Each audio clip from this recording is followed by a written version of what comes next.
Ob epidemiji virusa SARS-CoV-2 se je v zadnjih mesecih nabralo nešteto člankov, mnenj, zapisov in tako naprej. Ocena je, da se jih je pojavilo menda kar preko 1000 tedensko. A kot kaže, so se zadnje raziskave osredotočale predvsem na vplive in pa posledice, ki jih bolezen COVID-19 povzroča na pljučih. Lahko kot pulmolog, dr. Harlander, pojasnite to usmeritev. Zadnje študije posledic tako hematologov, kardiologov, nevrologov in nefrologov, ki jih virus povzroča izvorno na pljučih, seveda so kar vznemirljive. Bi se s tem strinjali? Mislim, gledajte, virus SARS-CoV-2 v vsakem primeru lahko prizadene številne organe. In potem zdaj, ko smo natančno pogledali podatke, ki so se zbirali na terenu, smo ugotovili, da imajo mnogi bolniki pridružene klinične slike iz drugih organskih sistemov. Ampak dejstvo pa je, da so umirali zaradi odpovedi pljuč. Ta virus ima, povejte. No, kakšno vlogo pa imajo seveda pljuča v odnosu do drugih notranjih organov? To je seveda je vam zelo jasno, razumljivo. Gre za povezan sistem, Zdaj, če imate vi težko okvaro pljuč, prihaja do številnih sprememb v telesu, pomanjkanja kisika, sproščanja vnetnih mediatorjev, to gotovo preko tega mehanizma lahko okvari druge organe, seveda pa virus neposredno lahko prizadene tudi druge organe. Kar je seveda na nek način, vsaj kolikor z literature sledimo, pa tudi kliniki poročajo, da seveda napada druge organe, ne? Seveda, to drži. Virus lahko neposredno prizadene srce, ledvica, črevesje, ampak te okvare praviloma niso tiste smrtonosne okvare. Težava je v tem, da je receptor, ki ga ta virus uporablja za vstop v celice, zelo prisoten v pljučih, na pljučnih mešičkih. Tam vstopa noter in ko vstopi v celico, pride do okvare te celice, do izginjanja teh celic in do nastajanja poškodbe v pljučih. In kadar je te poškodbe preveč, začne organ odpovedovati in potem se pojavi najprej potreba po kisiku, pri težjih primerih pa potreba po respiratorjih, o katerih smo veliko slišali. Regeneracija je pa dolga in se pravi, hujša okužba z novim koronavirusom ne poteče v nekaj dneh. To je lahko večtedenski proces. Se zanimivo, da je morda med klinike in pa raziskovalce vnesla diagnoza tihe hipoksemije, to je alarmantne resnosti pljučnih okvar, ki jo bolezen COVID-19 povzroča in je lahko tudi pogubna za bolnika. Lahko pojasnite, kaj se v takem primeru dogaja in kakšna je simptomatika?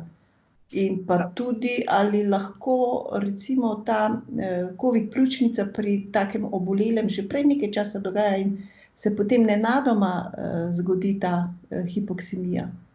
Kar je nenavadno pri tem virusu, kar opažamo v primerjavi z drugimi okužbami pljuč, je dokaj veliko število bolnikov, ki imajo tako imenovano tiho hipoksemijo. To pomeni, da imajo v pljučih že neko znatno patologijo, ki privedeš do tega, da ni dovolj kisika v krvi, vendar pa zanimivo, ljudje tega ne vedo. Zdaj, oziroma ne vedo, ne čutijo.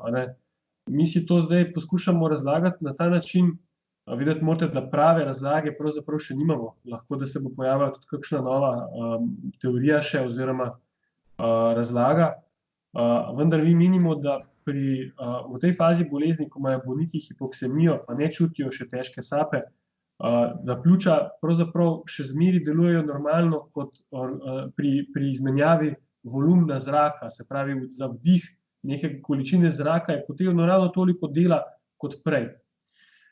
Hipoksemija ima pa tako eno hecno lastnost, da v bistvu sama po sebi ne povzroča občutka težke sape. Če se nam zmanjša količina kisika v krvi, to vodi v pospešeno dihanje, vendar pa tega ta posameznik, večina posameznikov ne občuti kot težko sapo. In to se v zgodnjih fazah okužbe pljuč s koronavirusom lahko dogaja. In če so to ljudje, recimo starejši, pa tudi nekateri mlajši, ki niso takrat veliko bili telesno aktivni, da bi videli, da imajo zmanjšano možnost aktivacije, lahko nekaj časa pač so doma s slabo saturacijo, sploh ne vejo, slabe vsebnosti kisika v krvi. In tega sploh ne vedo. Kaj pa zdravniki v takem primeru lahko naredite, v takem stanju? Če bi takega bolnika odkrili, bi mu seveda najprej predpisali kisik, a ne. Poskušali bi popraviti količino kisika v krvi, če pa to še zmeraj ne gre, je pa na mestu tudi predihavanje potem. Pa so učinkovite recimo te posegi? Recimo pri večini ali gre za rizične primere tudi, rizične faktorje recimo, ki... Odvisno, kakšen bolnik je, ne. Zdaj, če gre za bolnika, za katerega mislimo, da ga lahko pozdravimo, seveda je lahko to učinkovit postopek. In v Sloveniji, ker nismo imeli zelo veliko teh primerov, smo tudi imeli dober rezultat zdravljenja v intenzivnih enotah. Drugje po svetu, kjer je pritisk večji, mogoče triaža slabša, pa so poročali tudi o slabih rezultatih, a ne. O visoki smrtnosti takih primerov. No, ampak zdravniki to tiho hipoksemijo seveda prepoznate. Kaj pa lahko recimo naredijo ali naredimo laiki, če bi eventualno imeli takega bolnika doma? Seveda bi mogel na to najprej posumiti, a ne. Ampak če bi človeka opazoval, bi ugotovil, da diha hitreje, globlje, in pri nekaterih bi lahko našel cianozo, torej pomodrele prste ali ustnice. Doktor Harlander, poglejte, zdaj recimo seveda se vse usmerja predvsem na to bolezen COVID-19. Zanima me, a se taka tiha hipoksemija pojavlja tudi sicer pri obolenjih pljuč? Ali je to recimo tesno povezano prav s tem? Ne, to ni pojav, ki bi bil specifičen za okužbo s koronavirusom. Je pa tako, da pri bakterijskih pljučnicah, ki smo jih bili najbolj vajeni v tem obdobju do koronavirusa, to običajno spremlja ena taka večja prizadetost človeka. Bodisi sistemska, bodisi respiratorna, dihalna. In te okužbe smo mi zmeraj povezovali s to prizadetostjo, kar je bilo v bistvu zdaj nenavadno, da se kar naenkrat pojavi več teh bolnikov, ki niso kazali te prizadetosti. Smo pa to poznali tudi že prej. Lahko so se določeni bolniki tudi z akutno boleznijo takšni pojavili, je pa tudi to bilo prisotno pri določenih kroničnih boleznih, se pravi, da so ljudje bili, ko bi rekel, že prilagojeni na to, da so hipoksemični. Recimo najbolj tak čist enostaven primer za razumeti so pravzaprav ljudje, bolniki s prirojenimi srčnimi hibami. Imajo na primer stik med vensko in arterijsko krvjo v srcu in so od rojstva lahko hipoksemični, hodijo naokrog z nizko vsebnostjo kisika v krvi, ampak to pri njih ne povzroča nikakršnega občutka težkega dihanja. Zdravniki se bojite tudi te tako imenovane citokonske nevihte kot posledice pretiranega imunskega odziva. Lahko nam to nekoliko pojasnite? Ja, pri nekaterih bolnikih je imunski odziv na okužbo s koronavirusom, zlasti v pljučih, tako silovit, da se v telesu pojavi visok nivo vnetnih mediatorjev, med njimi na prvem mestu interleukin 6, ki je zelo potenten vnetni mediator. Posledično pa prihaja potem do prihoda vnetnic v organe, v pljuča, kar je potem povzročalo tako imenovan ARDS. To je pa prihod večjega števila vnetnic v pljuča, posledično s tem otekanje, edem. Pljuča ratajo taka prepojena s tem vnetnim materialom, s tekočino, zelo trda, zelo težko jih je predihati tudi z napravo potem, in to je tisto najtežje stanje, zaradi katerega so potem ljudje tudi umirali. Kakšna pa je rentgenska slika recimo takega bolnika, mislim teh pljuč bomo, ne? Če bi v tej fazi slikal človeka s rentgenom ali CT-jem, bi ugotovil, da so to bela pljuča, pravimo mi temu, ne, se pravi, ni noter zraka, to, ki bi ga želel, ampak so prepojena s to tekočino. Če bi pa bolj zgodaj slikal COVID pljučnico, pa seveda ne ve toliko veliko teh sprememb. No, saj zato sprašujem, ker to zasledimo, a ne, v literaturi, da se pojavljajo taka bela pljuča, zato me je zanimalo toliko bolj, ne. Bela pljuča bi se predvsem na ARDS nanašala, ne. V bolj zgodnjih oblikah koronavirusne okužbe pa najdemo take difuzne areale, obojestransko, bolj so ob robu položeni in to so te začetne poškodbe. Bolnik lahko iz te začetne manjše poškodbe pljuč napreduje naprej v težko, ne pa nujno, lahko se pa pozdravi potem. Je pa tako, da so te spremembe nekako najslabše približno tam 10. do 14. dan bolezni. Se pravi, ne tako na začetku. Se pravi, nekaj časa traja, da se to... Pojava prvih znakov bolezni ali pa simptomov, pa do tega, ko je najslabše s pljuči, je vsaj ne 10 dni, če pa lahko gre pa še slabše potem. Ampak tisti bolniki, ki začnejo okrevati, tam nekje po 10. dnevu se to obrača. Poglejte, a je možno, da so take razmere povezane s temi hipernetnimi stanji organizma, Po drugi strani pa nekateri tudi raziskovalci dopuščajo možnost, da je to zaradi vpliva zdravil, ki ciljajo na te specifične citoksine, in jih uporabljate za zaviranje imunskega sistema. Je to mogoče? Tega ne bi želel komentirati, ampak ne, mislim, da to ni povezano z zdravili. Številna eksperimentalna zdravljenja so se uporabila. Jaz mislim, da bomo mogoče šele čez nekaj let pravzaprav dobro vedeli, kaj pomaga, kaj ne. Mogoče je še najbolj alarmantno, da so se pravzaprav v ustih nekaterih svetovnih politikov znašla zdravila, za katera je medicina že ugotovila, da niso učinkovita. Ja, pa se v takih primerih uporablja recimo te protivirusna zdravila, kot zaviralci tega sistema. Preveč. Ampak morate vedeti, da ta, kako bi rekel, trda znanost, prava znanost še nima odgovora, kaj je učinkovito. To je vse v fazi raziskav. V 3 mesecih se ne da narediti take raziskave. Je pa zanimivo, zadnjič smo recimo imeli enega gosta, kjer so povedali, ta gost povedal, da zdaj se oblikoval v Sloveniji en konzorcij, kjer skušajo recimo s temi matičnimi, mezenhimskimi matičnimi celicami nekako inicirati pljuča, da bi zavirali ta prekomerna odziv imunskega sistema. Zdaj, seveda, to je tudi seveda še neka raziskava. Kakšno pa vaše mnenje, recimo samo na načelni ravni me zanima? Glede česa? Glede tega, da bi eventualno s temi matičnimi celicami poskušali umiriti to silovito odzivnost imunskega sistema. Ne vem, malo presega okvir mojega znanja tole. Ne bi hotel komentirati tega. Bomo videli, kaj bodo ugotovili. Ja, se to bojo potekale raziskave. Mislim, se je tak cel konzorcij ljudi skupaj. Doktor Harlander, poglejte, bolj kot se čas preveša v poletje, več je tudi ugibanj, če utegne poletna vročina utišati ta virus. Je tudi tu je še veliko nejasnosti, je pa res, da vi kot pulmolog najbrž poznate recimo te učinke, da lahko temperatura in vlaga igrajo pomembno vlogo pri prenosu patogenov. Ja, to bomo zares vedeli šele pa, ko bomo eno leto naokrog.